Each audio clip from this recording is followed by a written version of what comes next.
Assalamualaikum warahmatullahi wabarakatuh. We are from Group 8. We want to tell about teaching across age level. Me, Ega Komara, as the first speaker, and the second speaker is Ilan Aprili.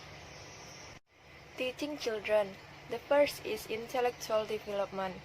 Since children up to the age of about 11 are still in an intellectual stage of what began 1972 called concrete operation, we need to remember their limitation. Rules, explanation, and other events likely abstract talk about language must be approached with extreme caution. Children are centered on the here and now. On the functional purpose of language, they have little appreciation for our adult notion of correctness, and they certainly cannot grasp the meta-language we use to describe and explain linguistic concepts. And two, attention span. First is because children are focused on the immediate here and now, activities should be designed to capture their immediate interest. Second, a lesson needs a variety of activity to keep interest and attention alive. And third, a teacher needs to be animated, lively, and enthusiastic about the subject matter. For a sense of humor will go a long way to keep children laughing and learning. And 5. Children have a lot of natural curiosity. Third is sensory input. The first, paper your lesson with physical activity, such as having students echo things, role play, play games, or do total physical response activity. And the second, project and other balanced activity go a long way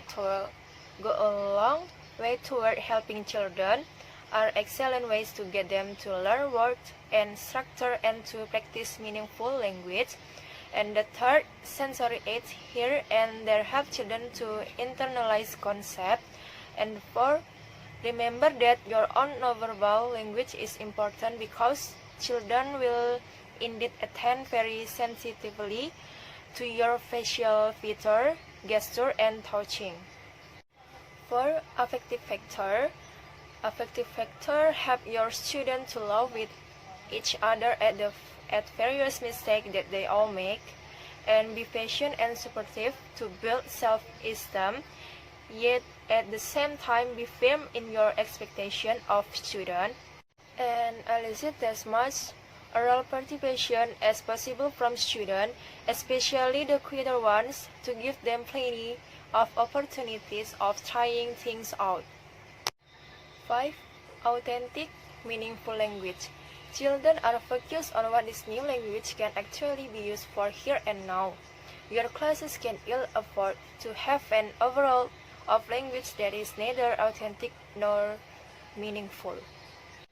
Teaching adults.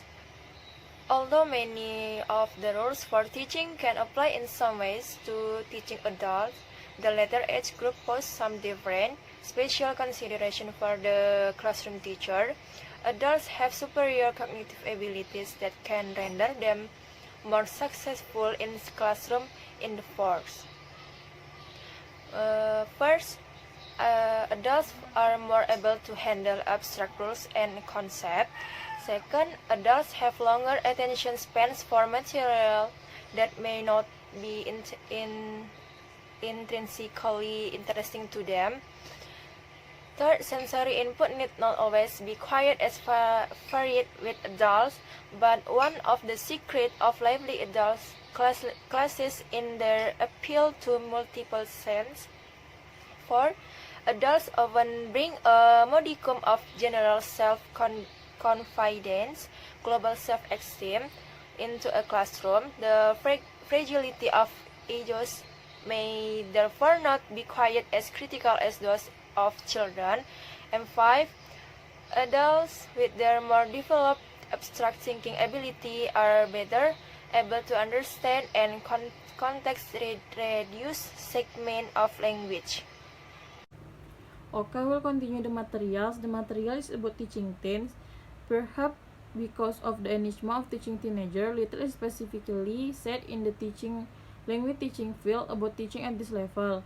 Nevertheless, some thoughts are worth verbalizing even in the form of simple reminders. The first, intellectual capacity, adds abstract operational thought around the age of 12. And the second, attention spans are lightening as a result of intellectual maturation, but once again, with many diversions present in a teenager life, those potential attention spans can easily be shortened. And the third, varieties of sensory input are still important, but again, increasing capacities for abstraction lessen the essential nature of appealing to all five senses. And the next is teaching across proficiency levels. The first is defining proficiency level. Is there a standard set of guidelines by which these three mysterious terms may be uninformally understood? The answer is yes, and while textbook and curricula do not by any means adhere to these guidelines universally, the guideline nevertheless offer us a practical description of speaking, listening, reading, and writing proficiency at numerous gradations. And the second is teaching beginning levels. Teaching beginners is considered by many to be the most challenging level of the language instruction. Since students at this level little or no prior knowledge of the target language, the teacher becomes a central determiner in whether students accomplish their goals. This can also be the most tangibly rewarding level for a teacher because the growth of student proficiency is apparent in a matter of a few weeks. The first is students' cognitive learning process. The second is the role of the teacher. The third, teacher talk. The fourth, authenticity of language. The fifth, fluency and accuracy. The sixth, student creativity. The seventh, techniques. The eighth, listening and speaking goals. And nine, reading and writing. And the last is grammar. And the third point is teaching intermediate levels. Now, turn your attention to that visual curriculum territory that we call intermediate, where students have progressed beyond novice stage to an ability to sustain basic communicative tasks, to establish some minimal fluency, to deal with a few unrehearsed situations, to self-correct on occasion, to use a few compensatory strategies, and generally to get along in the language beyond mere survival. The picture changed somewhat. Your role and the student capacities change. Consider the same 10 factors like before. And the fourth point, teaching advanced level. As students move up the development ladder, getting closer and closer to their goals, developing fluency along with a greater degree of accuracy, able to handle virtually any situation in which target language use is demanded. They become advanced students.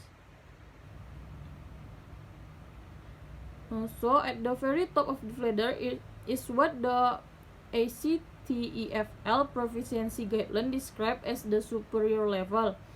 Comparable is most aspect to an educated, so in order to be more in keeping with reality, we will simply focus on what guidelines describe as the advanced level. Students have developed not only their reading and listening comprehension, but also their fluency in speaking. Technique can be like group debates and argumentation, complex role play, scanning and skimming reading material. Okay, that's all our material about teaching across age level. Thank you for your attention. Assalamualaikum warahmatullahi wabarakatuh.